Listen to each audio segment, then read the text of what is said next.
எல்லோரும் எப்படி இருக்கீங்க? இன்றைக்கி மத்தியானம் சாப்பாடு என்னென்னு பார்த்தீங்கன்னா கித்தாம்பட்டி கீரை எங்கள் மாமி வச்சுட்டு வந்து கொடுத்தாங்க. அதான் இன்றைக்கி. இதெல்லாம் எங்கள் ஊரில் நிறையா கிடைக்கும். இது உடம்புக்கு நல்லது, உடம்பு சூட தணிக்கும். மற்றபடி இந்த வயிறு பிரச்சனை இதெல்லாம் இருந்தால் உடனே ஃப்ரீயாக இருக்கும், ஒரு பிரச்சனையும் இருக்காது.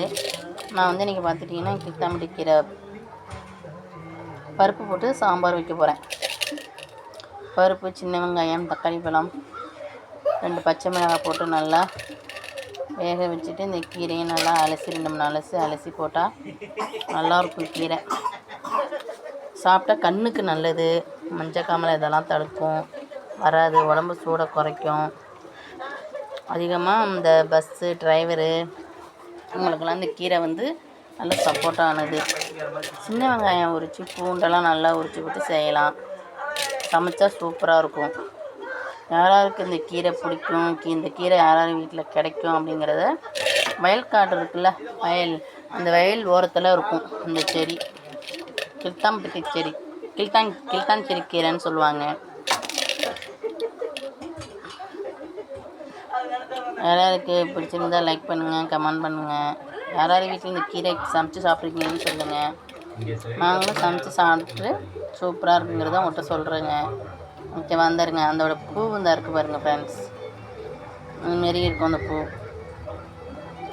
ஒவ்வொரு ஊர்லேயும் ஒவ்வொரு பேர் சொல்லுவாங்க. ஆனால் இந்த ஊரில் வந்து இந்த கீரை வந்து கித்தாம்பட்டி கீரைன்னு சொல்லுவாங்க. ஓகேவா? அதனால் உங்களுக்கு யாராருக்கு பிடிக்குங்கிறத லைக் கமெண்டில் சொல்லி அனுப்புங்க. இந்த கீரை சமைச்சு சாப்பிட்டு எப்படி இருக்குன்னு கமெண்டில் சொல்லுங்கள். ஓகேவா? பிடிச்சிருந்தா லைக் பண்ணுங்கள், கமெண்ட் பண்ணுங்கள்.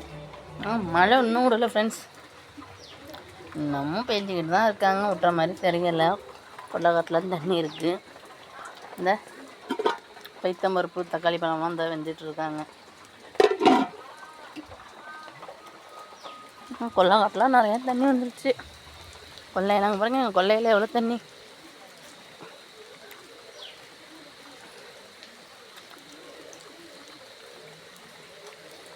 நிறைய தண்ணி வந்துட்டு. ஐயோ,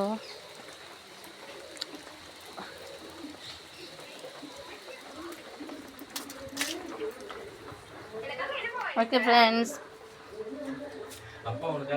கீரை சாப்பிட்டு எப்படின்னு சொல்லுங்கள்.